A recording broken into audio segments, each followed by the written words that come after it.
are going to change.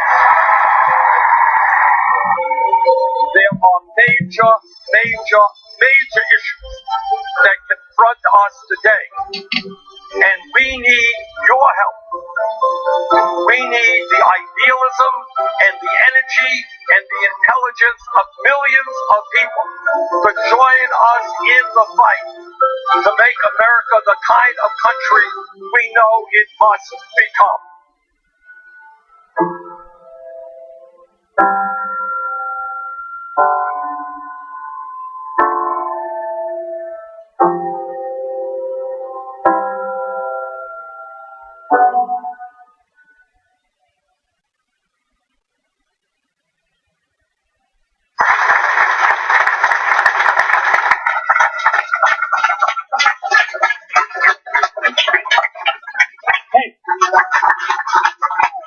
I'm Bill McKibben from here in Vermont, and I'm happy to welcome you to the start of this new revolution.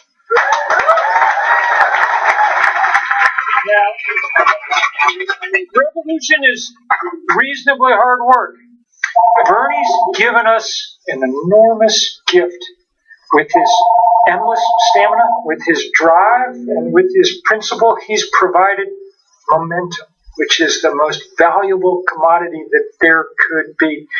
He has proved like no one ever before him, that this set of ideas about the world that many of us hold, about fairness and about equality and about the future, that these are not fringe ideas, that these are ideas in the absolute center of the American heart. Now it's our job to make sure that this momentum keeps building. Bernie's America's most popular politician.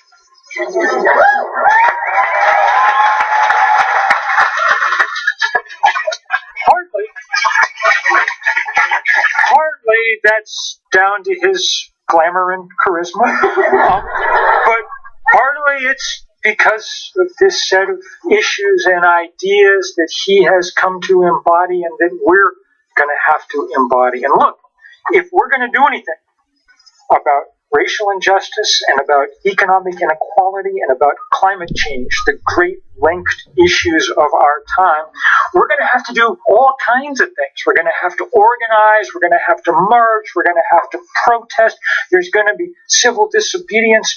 A shout out tonight to those brave people, our brothers and sisters on the Standing Rock Sioux Reservation in the Dakotas, standing up against the Dakota Access Pipeline. They are real heroes. So we're going to have to do all those kind of work. But on even-numbered years, when it turns toward autumn, one of our jobs is to elect champions. Okay?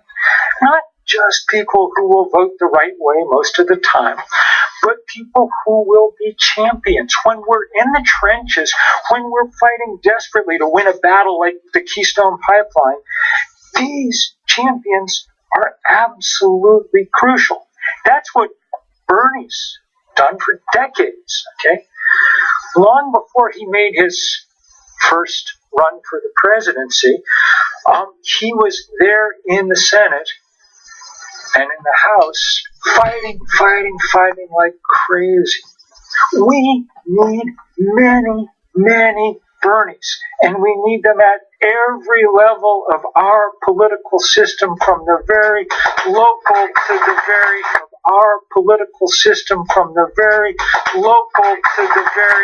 national. So that's what tonight's about. You're going to be meeting and hearing about some of these people, some of the 50 or 100 champions that are going up on the Our Revolution website. And my great privilege is to introduce just one of them, my neighbor here in Vermont, Mari Cordes, who's a union activist.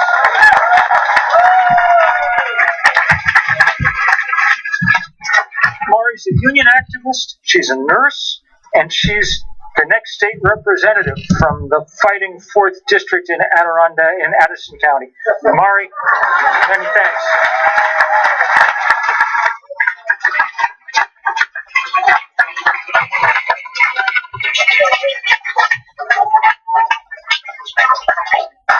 I am so honored to be here tonight and to have worked with Bernie Sanders for a number of years in Vermont as a union activist and most recently as a volunteer during his historic presidential campaign over the last year and a half. My story is like so many of yours out there.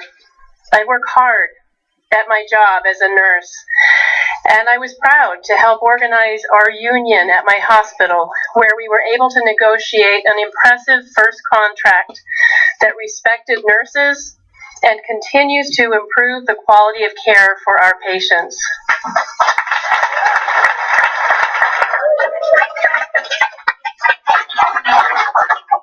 But over the years, I have become increasingly frustrated that too many politicians didn't stand up and fight for the ordinary person.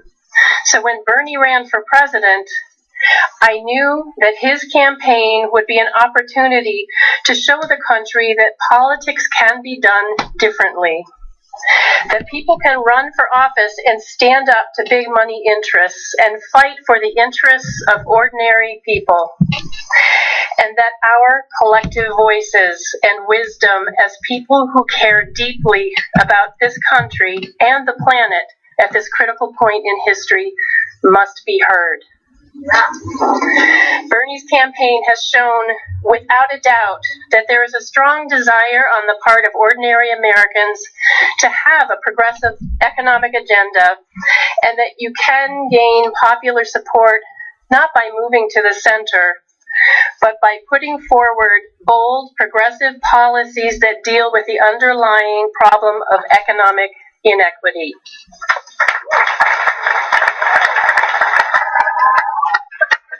The proposals like raising the minimum wage to $15 an hour and supporting free tuition at public colleges and universities and calling on the very rich and large corporations to pay their share are ideas that American people are ready to support.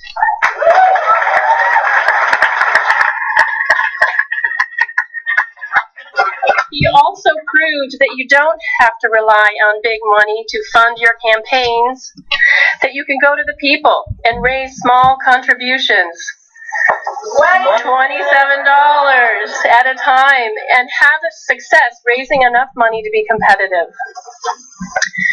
Bernie's campaign ignited a fire in this country that told me that as someone with bold, progressive principles, I was right to run for office.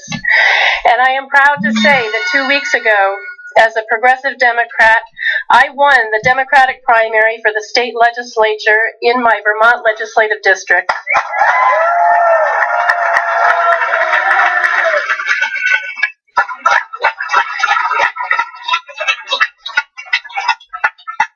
And as I went door to door, I witnessed the vibrant hope for transformational politics, because so many have Bernie's vision for social justice close to their heart, just as I do. I also want to thank an amazing organization that I'm a founding member of, and that's Rights and Democracy. And Rights and Democracy is moving forward, helping the people's movement in Vermont and New Hampshire. And without their assistance was critical for my campaign and many other campaigns. But like all of you, I know there's so much more to be done to realize the progressive changes that we all support. And so it gives me a great deal of pride to introduce our inspiration, United States Senator Bernie Sanders.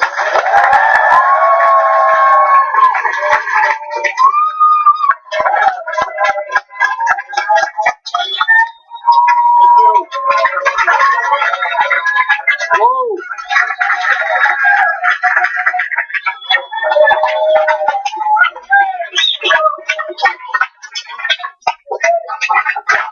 Well, it is nice to be home.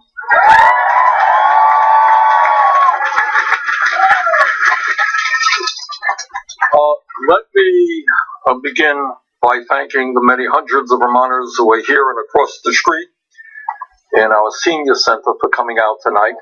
And let me thank the tens of thousands of people who are watching this live stream, in every state of the country. And let me say hello to my family and my wife Jane and my kids being here as well. Mostly, I want to thank everybody who is here and who is watching the program for your help on the presidential campaign that we just completed. For those who know me well, they know it is not my personality to look backwards. I always kind of want to look forward. But I do think it is important to say a few words about what we accomplished together, because by understanding what we accomplished, we will know where we have to go in the future. As I have said a million times, and what I believe in the essence of my soul, is that real change never ever takes place from the top on down. It's not some guy signing a bill. It always takes place from the bottom on up, when millions of people come together and demand fundamental change in the country.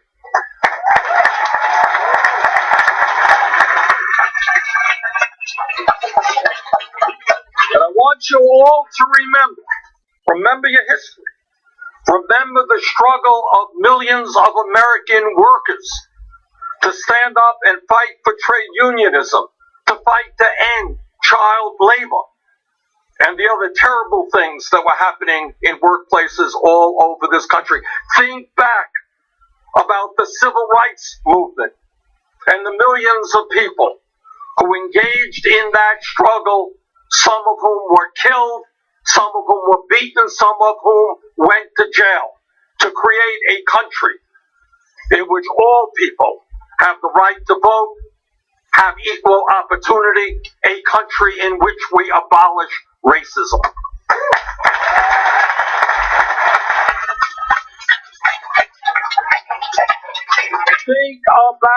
Think about the struggles of the women's movement, and remember that 100 years ago, no time at all from an historical perspective, 100 years ago today, women did not have the right to vote. They did not have the right to get the education or the jobs they wanted and deserved. 100 years ago. But women stood up all across this country and with their male allies said very loudly and clearly that in this country, women will not be second-class citizens.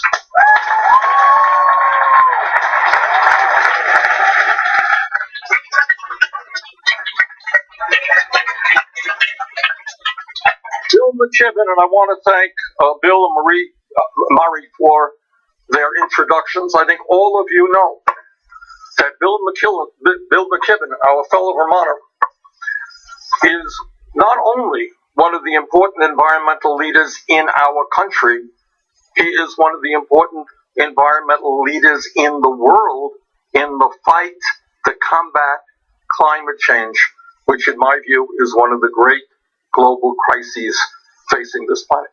And Bill will be the first person to tell you that real change in the environmental movement will only come about when not only in this country but all over this world people stand up and they tell the fossil fuel industry, sorry, your short-term profits are not more important than the future of our planet.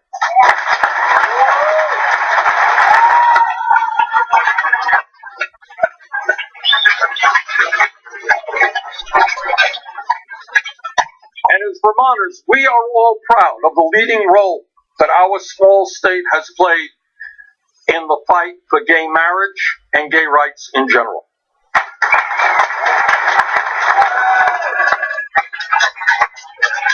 But that struggle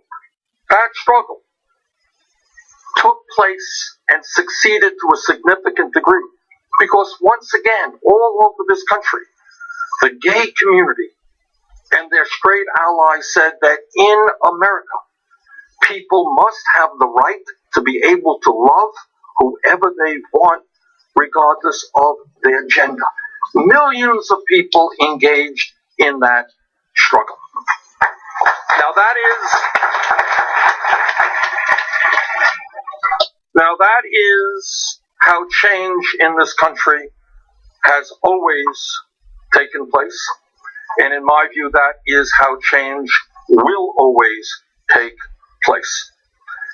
Now, our campaign, as you all know, took on virtually the entire Democratic Party establishment.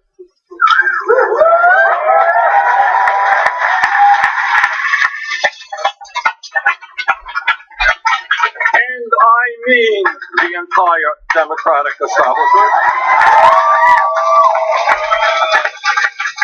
And I want you all, because this is what grassroots success is about, I want you to think about this. We went into states where the senators were opposed to us. Governor was opposed to us. Virtually everybody in the legislature was opposed to us. And in some states we won, and we won those states with landslide victories.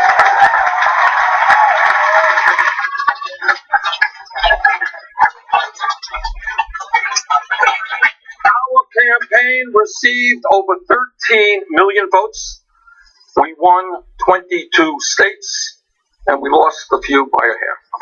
We ended up with about 1,900 pledged delegates at the Democratic National Convention. That is 46% of the total.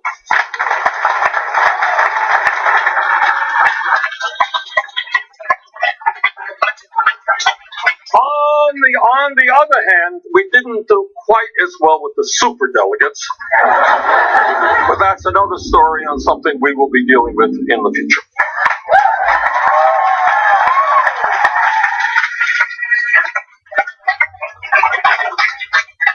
And here is what I think is most important. We won overwhelming support in, I believe, every state in this country where we competed, from young people 45 years of age and younger.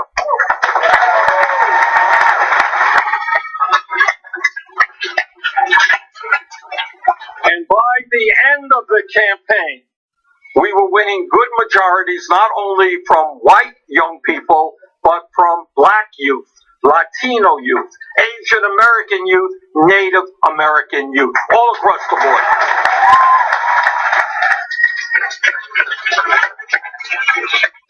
Now, here is the importance of that.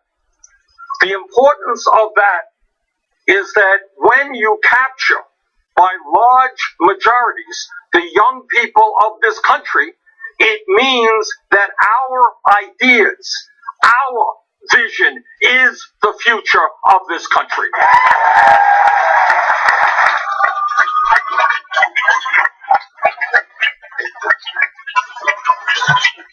Further,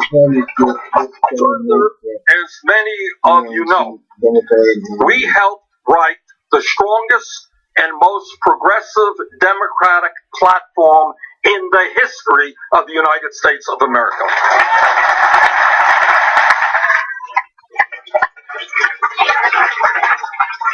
While we did not get everything we wanted, it is fair to say that that document is an extremely progressive document. And let me also say this. If anybody thinks that that document and what is in that platform is simply going to be resting on a shelf somewhere, accumulating dust, they are very mistaken. We are going to make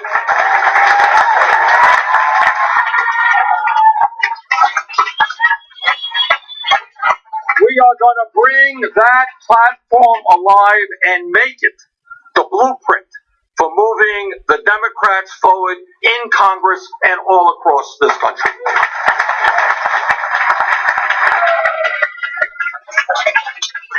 And here is what we have also accomplished. And I want everybody involved in the campaign and who supported us to take enormous pride in this accomplishment. We changed the conversation regarding the possibilities of our country. That is what we changed.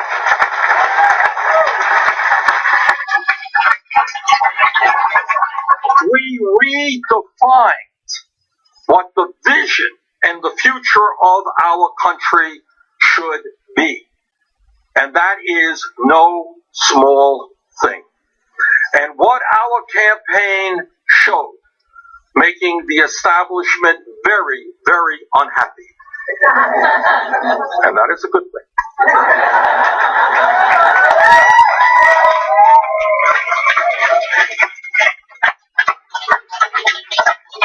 What our campaign showed the world is that the American people are prepared to stand up to a corrupt campaign finance system, a rigged economy, a broken criminal justice system, and the global threat posed by the fossil fuel industry that is destroying our planet through their carbon emissions.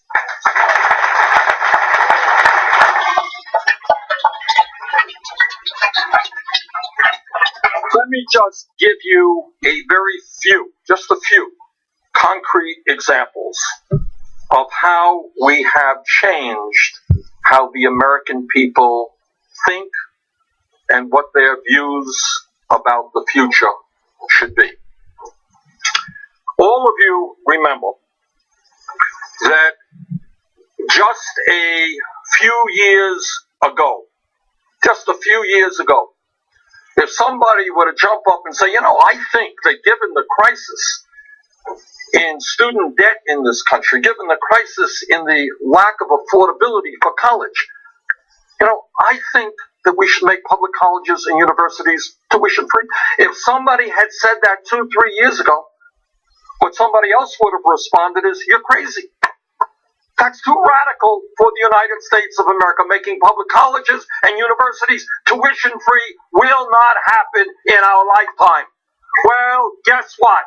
As of today, there are Democratic candidates all over this country running for the Senate, running for the House. And you know what they're campaigning on? Making public colleges and universities tuition free.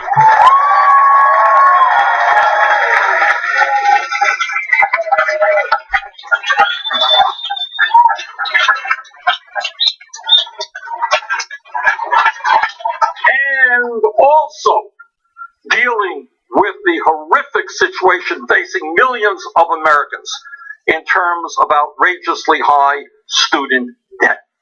That is now mainstream. Now, I was able to work with Secretary Clinton, didn't get her 100% on board, but she is now out there talking about a proposal to make public colleges and universities tuition free for every family in America earning less than $125,000 a year, 83% of our population. You know what? That is a major step forward.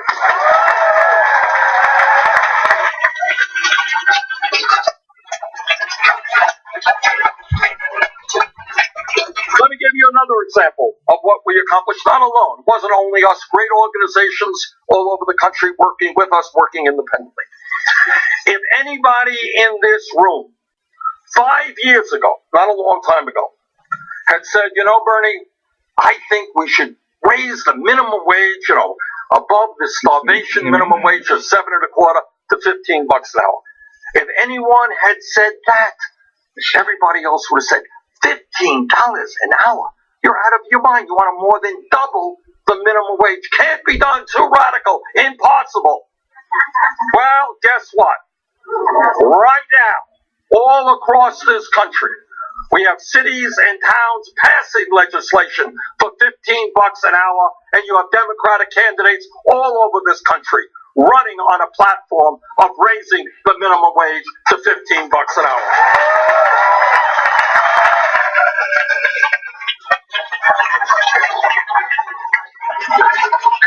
And think about what that will mean for millions of workers today. During this campaign, I talked to the people working at McDonald's, working at Burger King, making $7.25 an hour. I'll never forget meeting a woman in Nevada, single mom, with tears streaming down her eyes saying, Bernie, I don't know how my daughter and I are going to make it on the $10.45 an hour that I make.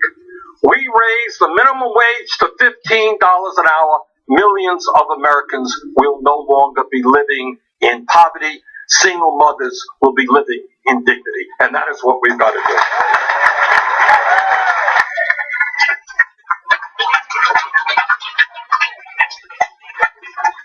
Now, in terms of how far we have driven the debate and changed the mindset of millions of people, I want you to consider this. There was a poll that came out just last week, new poll, and it said that 54% of Republicans now understand that in order to combat income and wealth inequality, people earning more than $250,000 a year should be asked to pay more in taxes.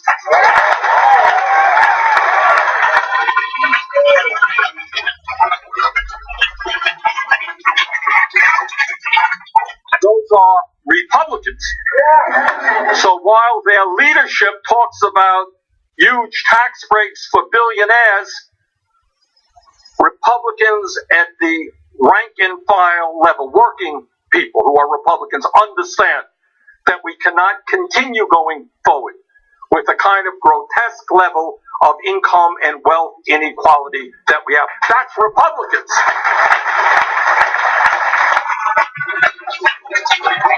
Let me give you another example of what we've accomplished.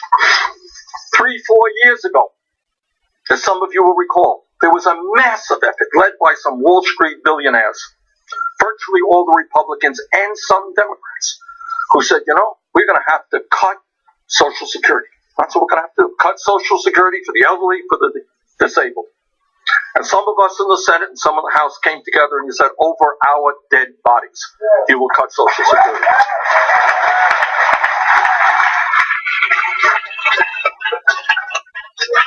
And we fought back and we worked with senior groups all over this country. And people don't know it. I do. That we were a half an inch away a few years ago from, in fact, passing legislation that would have cut Social Security. Very, very close. But we fought back. And now, guess what? No Democrats, and actually fewer Republicans, are talking about cutting Social Security. The debate now is about how much we will expand Social Security benefits.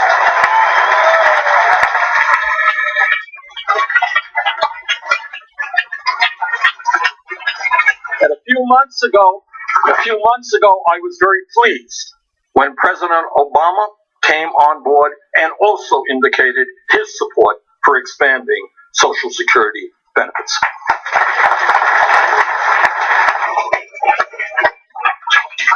Let me give you another very concrete example of the kind of success we have had. As the campaign progressed, I talked more and more about a broken criminal justice system. A system which today has more people in jail in the United States of America, some 2.2 million people, than any other country on earth. 2.2 million people in jail. We're spending $80 billion a year locking up fellow Americans. And in a long criminal justice platform that we had, one point that we made is, and I'm proud to have been the very first candidate to make this point. This came on board, I was the first. And the point that we made was that corporations should not be making a profit by locking up fellow Americans.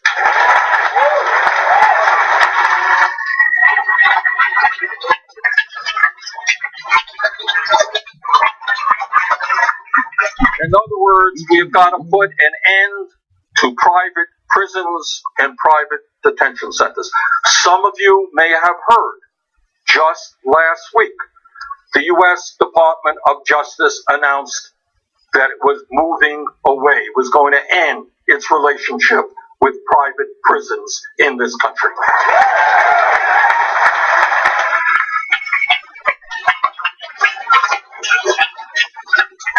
And Congressman Raul Grijalva of Arizona and I are working very hard to have that same principle applied to detention centers as well.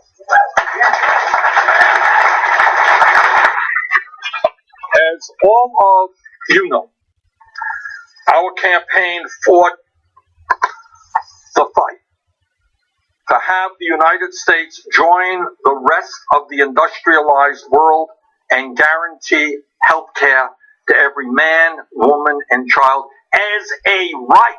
As a right.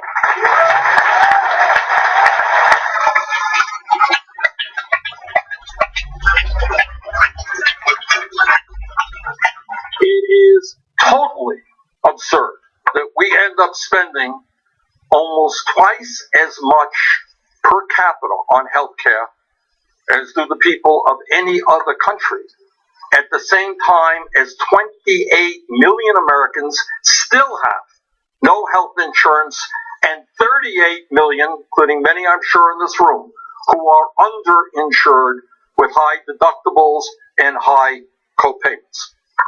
Further, we campaigned very hard on the need to end the outrageous greed of the pharmaceutical industry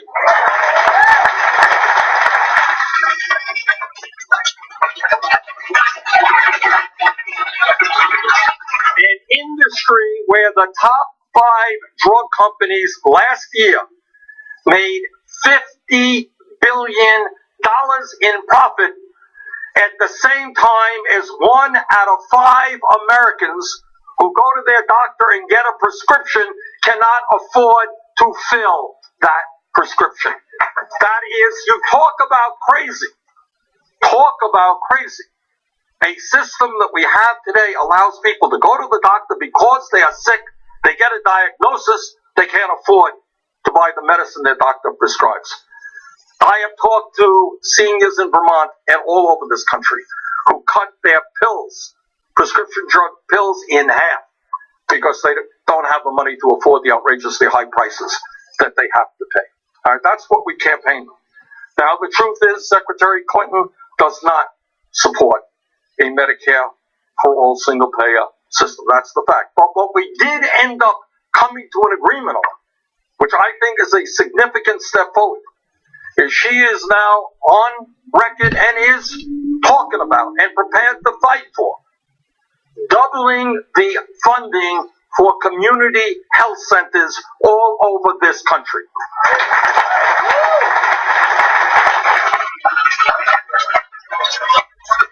Doubling the funding because of the many crises that we face in healthcare. One of them is that our primary healthcare system is a total disaster.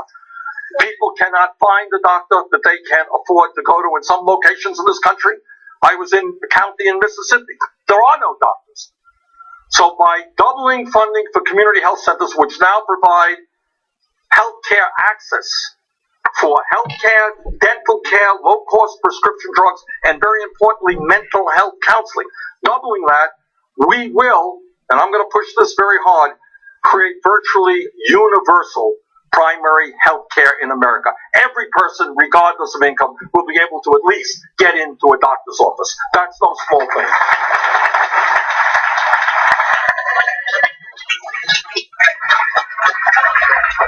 And Secretary Clinton agreed with me that it is important to substantially increase funding for the National Health Service Corps.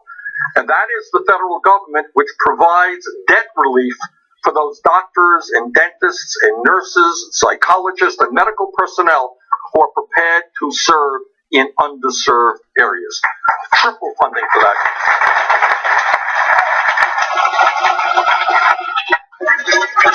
So I don't want to suggest to you that this is a solution to the healthcare crisis. It's not. In my view, Medicare for all single payer is where we have got to be.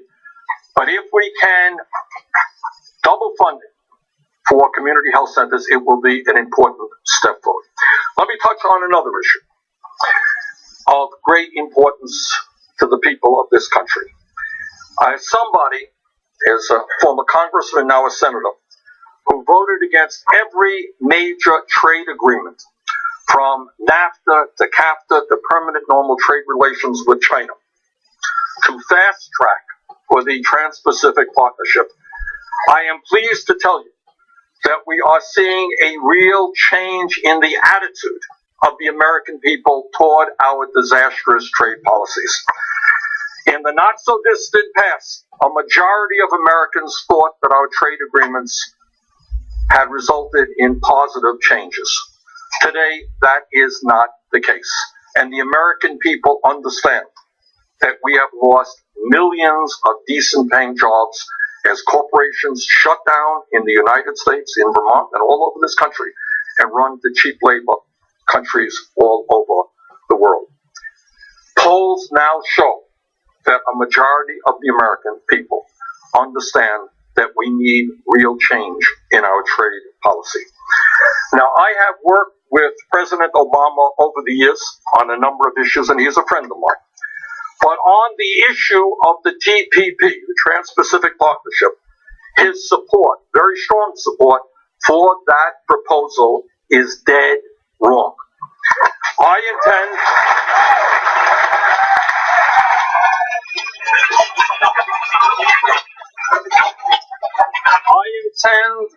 to work with trade unions all over this country, environmental groups all over this country, religious groups all over this country, to do everything that I can as Vermont Senator to defeat the TPP if it comes up in Congress in the lame duck session.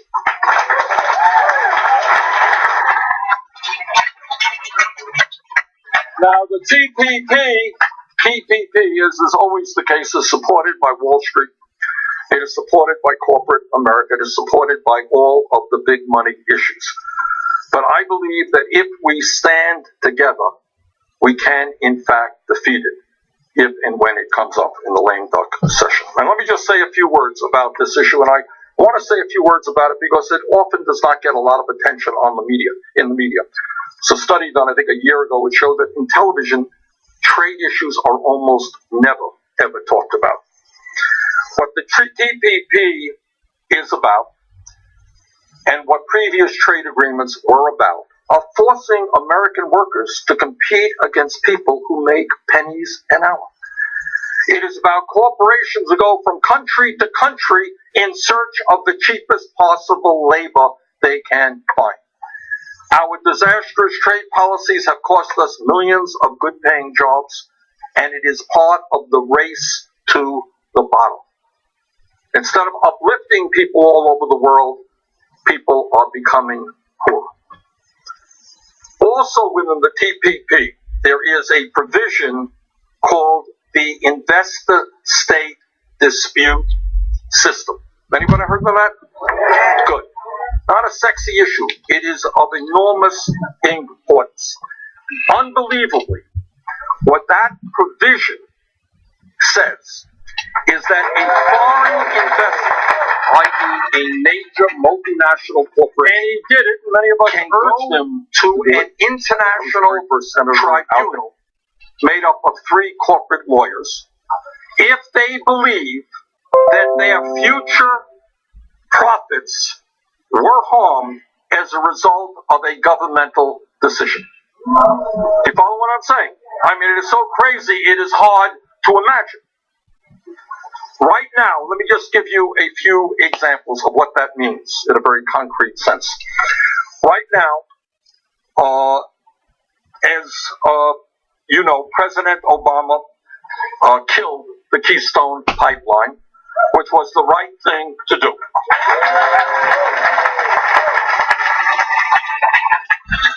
And he did it. Many of us urged him to do it. I think I was the very first senator out there in opposition to the pipeline. He did it because he understood that excavating and transporting some of the dirtiest fuel in the world would accelerate the crisis of climate change. So he did the right thing. But as a result of the investor-state dispute system in NAFTA, do you know what's happening right now? TransCanada, the owner of the Keystone Pipeline, is suing the taxpayers of the United States for $15 billion because they believe that decision impacted their future profits. Can you appreciate how insane that is?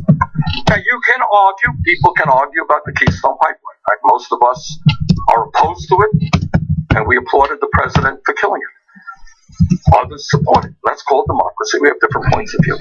But the idea that a major multinational corporation can sue us for $15 billion because the president made the decision that he thought right tells you what trade agreements are all about. They are designed to protect corporate profits and to help with the environment, human rights, healthcare, or the needs of the people. And that is why the TPP has got to be defeated.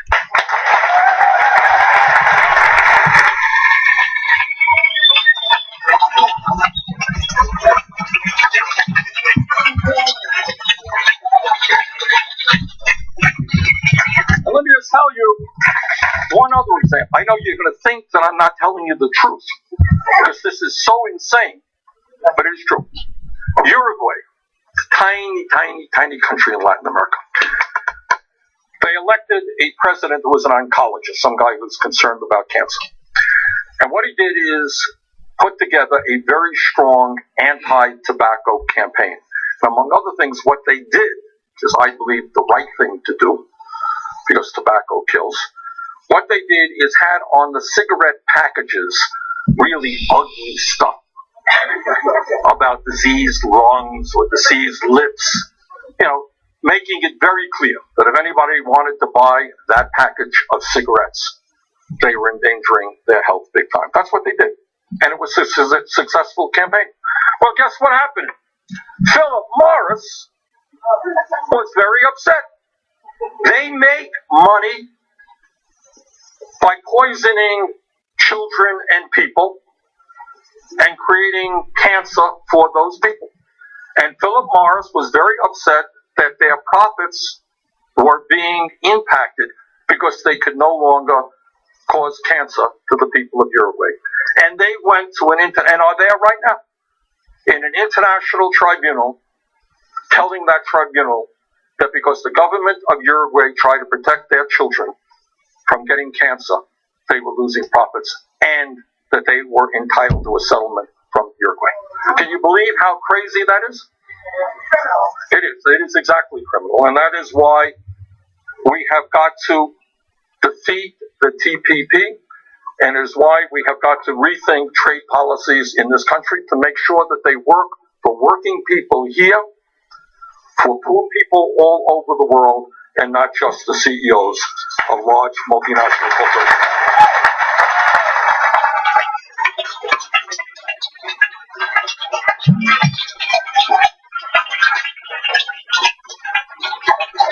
Now, having said all of that, let me say something else, and that is tonight, I think the question on the minds of a whole lot of people is, okay, we ran a great campaign, we woke up the American people, but where do we go from here? And that's kind of what tonight is about. So tonight I want to introduce you to a new independent nonprofit organization called Our Revolution, which is inspired by the historic Bernie 2016 presidential campaign. Over time, Our Revolution will involve hundreds of thousands of people. These are people who will be fighting at the grassroots level for changes in their local school boards, in their city councils, in their state legislatures, and in their representation in Washington. Not only that, they will be involved in major ballot items dealing with campaign finance issues, environmental issues, healthcare issues, labor issues, gender-related.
Never allow oligarchy to become the governing doctrine of our nation.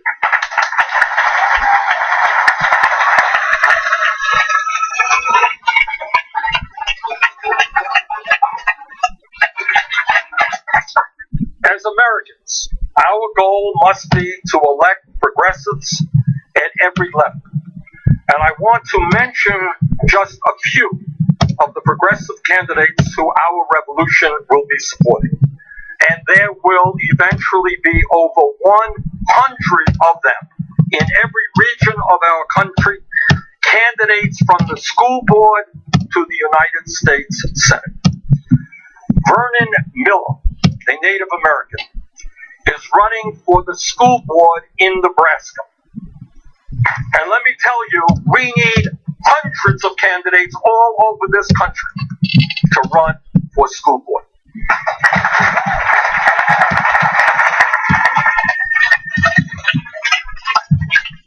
So I wish Vernon the best of luck. Jane Kim is a member of the San Francisco Board of Supervisors, and she's running for the state Senate in California. By the way, their state Senate districts are like the equivalent of the entire state of Vermont. So it's not a small thing, you know. I campaigned with Kim when I was in San Francisco, and she will be a great addition to the California State Senate when she is elected. Mari Cordes, who we just heard from, our very own Mari.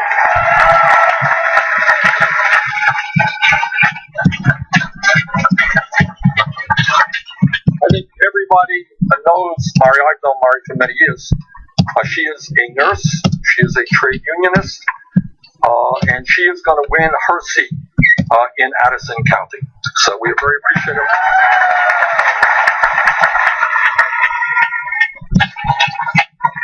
Zephyr Teachow.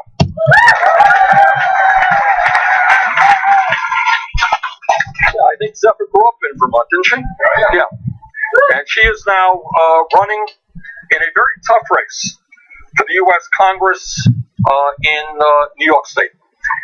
And she will be taking on a very, very well-funded gentleman, somebody who just received a $500,000 check from a hedge fund manager. And we all look forward to seeing Zephyr in the United States Congress.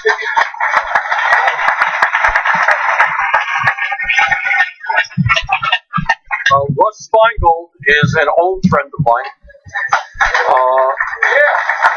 Russ is a former United States Senator from Wisconsin, and if I have anything to say about it, Russ is going to be back in the United States Senate where he belongs.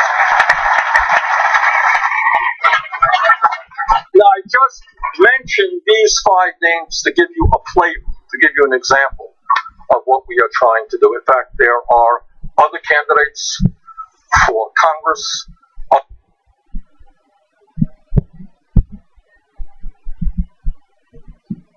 Other candidates, the state legislature, never elected.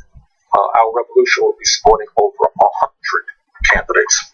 Now, in addition to candidates running for office, there are other issues out there that we've got to address, and that is we can shape governmental policy by supporting major ballot initiatives taking place in states throughout the United States. Not every state has statewide ballot initiatives. We don't here in Vermont, but many states do. There are about 125 statewide ballot initiatives coming up in November.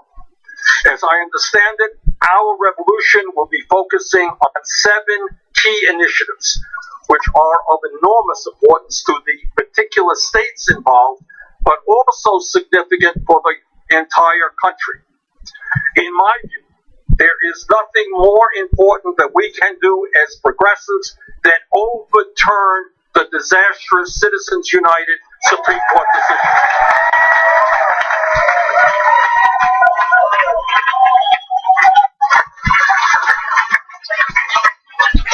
Right now, right this moment as we speak, the Koch brothers, the second wealthiest family in America, extreme right-wing family, are spending hundreds of millions of dollars to make certain that the U.S. Senate and the House remain in Republican hands.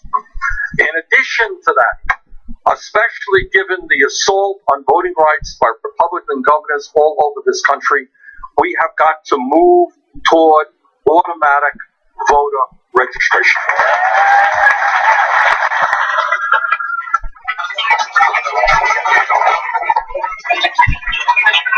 The simple truth should be that in America, if you are 18 years of age or older, you are registered to vote. End of discussion.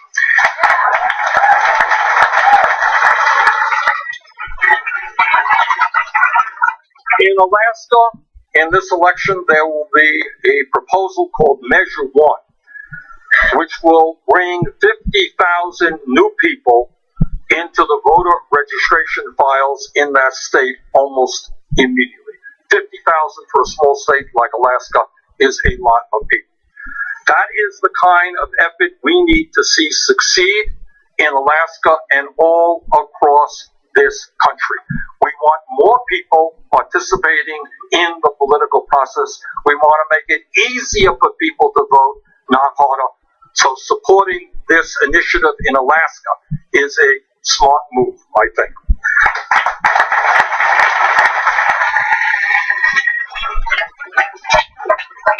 In California, which is a little bit larger than Alaska, in California there is a Proposition 61, which will address one of the major healthcare crises facing this country, and that is, I mentioned earlier, the outrageous cost of prescription drugs. What California is proposing is that their state government not pay any more for prescription drugs than the Veterans Administration does. And the Veterans Administration pays less than almost anybody in America because they negotiate costs with the pharmaceutical industry. If that proposal can pass in California, and by the way, the pharmaceutical industry is gearing up to the tune of tens of millions of dollars to try to defeat that, because they know its significance. But I am glad to see that there is going to be a major effort to try to pass that important ballot item. In the state of Washington, there is a proposal that will be on the ballot that has the voters there going on record against Citizens United. And that is something that I think should be supported.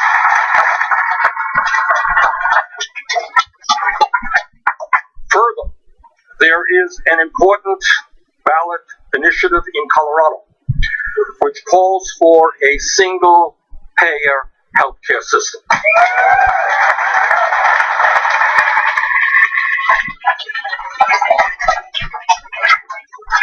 It is absurd, it is beyond belief that here in America we remain the only major country on earth not to guarantee health care to all people.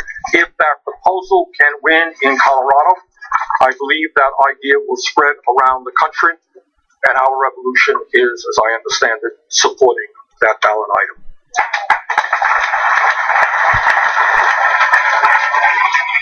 And obviously, in the months and years to come, our revolution will be involved in one important fight after another. We have got to stand with our brothers and sisters all over this country in the fight to reform a broken criminal justice system and for comprehensive immigration reform, and also to end the injustices that are currently taking place against the Native American people all over this country.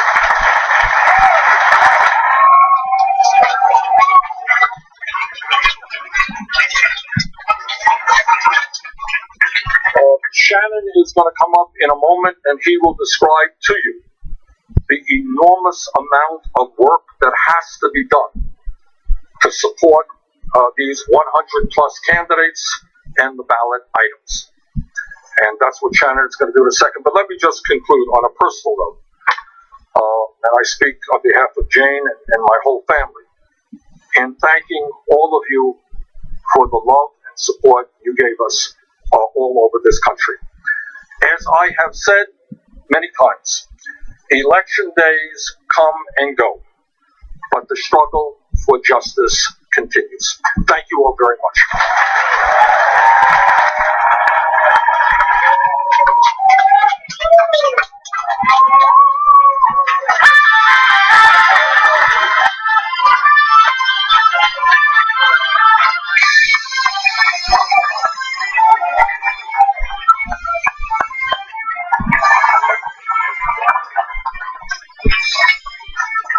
Thank you, Senator, and thank you for the honor of a lifetime being a part of your campaign and now stepping into my new role as Executive Director of our revolution. I'd also like to thank all of you here in person. This is an incredible turnout, and everyone across the United States, in all 50 states, in Puerto Rico, I appreciate the 2,600 house parties we had, the more than 40,000 people that have tuned in ahead of time, and the more than 200,000 people that tuned in on Facebook Live.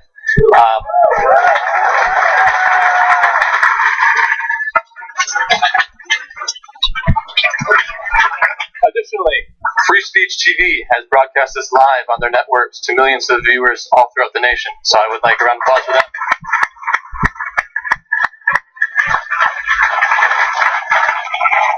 It is critically important that we work together in these coming months and years to continue this struggle. Right now, I would appreciate if you, in your house parties, in this room, everyone at home, takes out their cell phones and goes to ourrevolution.com/act.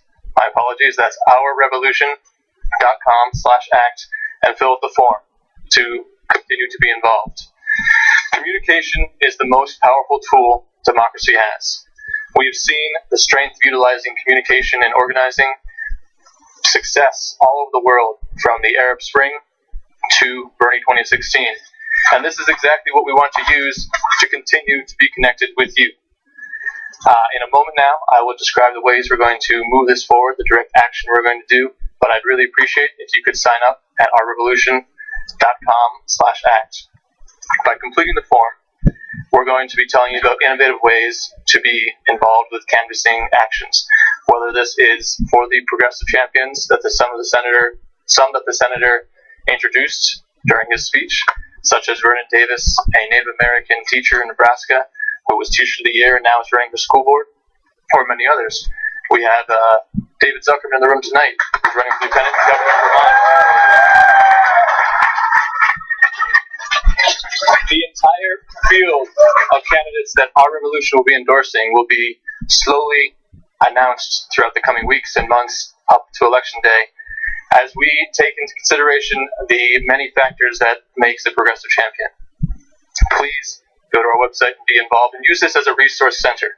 In addition to finding the candidates that we know and have seen along the campaign trail and appreciate their support and want to share that with you, we would appreciate your suggestions. So please.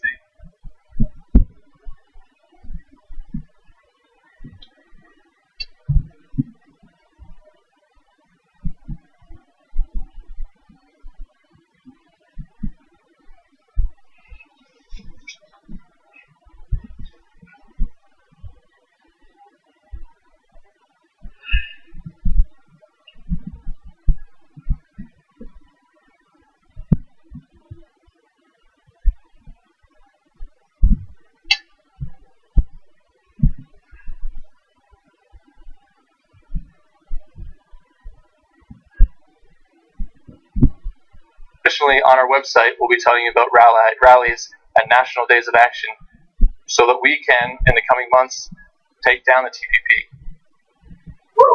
Thank you very much. Sometimes it's important to play defense. In the coming month between now and it's important to play defense. In the coming month between now and October 1st, as the Senator described, the TPP will be up.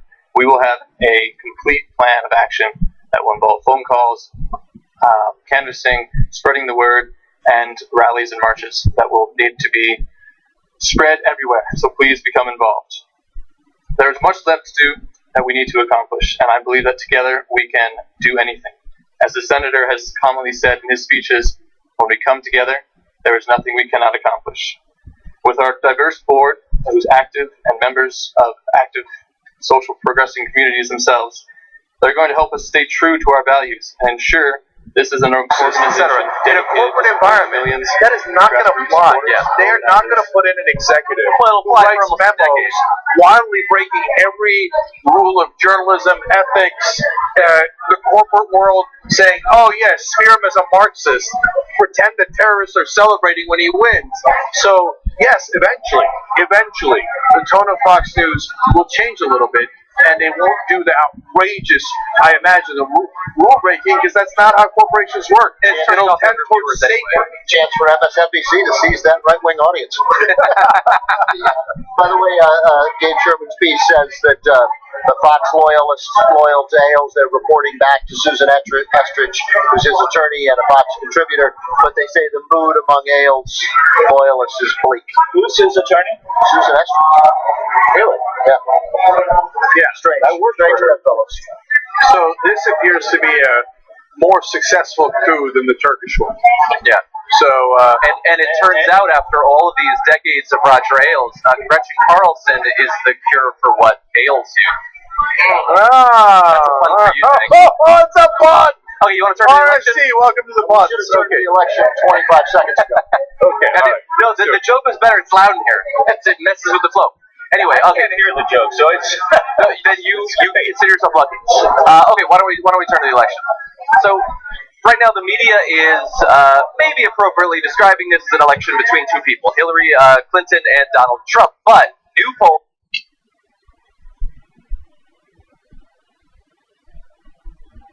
Keep Ellis. Hi, this is Lucy Flores. And thousands of people across the country get forward to further the revolution. Now the challenge is up to us. A nosotros nos sobra la cooperación y la solidaridad. Change government. In small towns and big, east coast to west, north to south, everywhere. It's our time. Our work is not done. We're just getting started. And we need you. You can join our revolution. Our revolution. Our revolution. Our revolution. Our revolution. Say it with me now. Our revolution continues. We need you all to do some very important things. Each and every person in this room, you are a part of making the political revolution real for your children and your children and your children and my children. We are coming together. Black and white, red and brown, working people of all colors to say we want our country back.